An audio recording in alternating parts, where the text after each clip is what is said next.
Hello, I'm Edgar Sandoval, President and CEO of World Vision US. And today we're talking about James chapter 1, verses 2 and 3, which say, "Dear brothers and sisters, when troubles of any kind come your way, consider it an opportunity for great joy.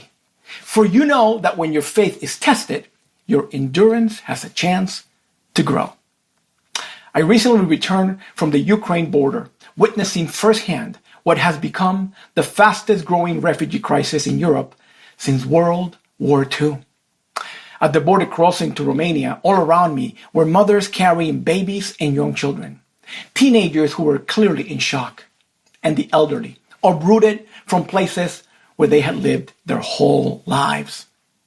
I watched an older man begin to sob uncontrollably.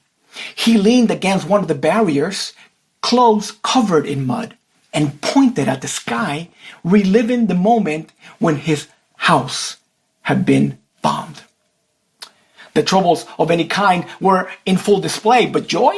Where does joy fit in a moment like this?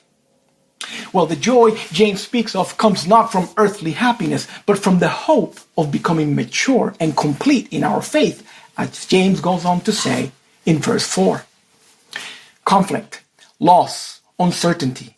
These troubles test our faith, but they also strengthen it when we see and feel God's presence in our hardest moments. And with that strong, mature faith, we can endure, confident that the God who led us through the last crisis will be there again for troubles of any kind. As the sobbing man leaned against the barrier, a volunteer, a complete stranger, immediately came over and held him in a tight embrace.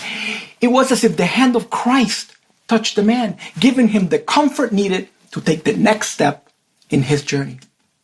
We don't know how the conflict in Ukraine will end, and we're sure to face all the troubles in our lives. But there is one constant we can depend on, that of God meeting us in our difficult moments and maturing our faith. As you think about this verse today, reflect on when you have seen God's tenderness in your time of trouble and how He helped you endure. Thank Him for His beautiful presence in your moments of pain, and pray for people caught in conflict around the world.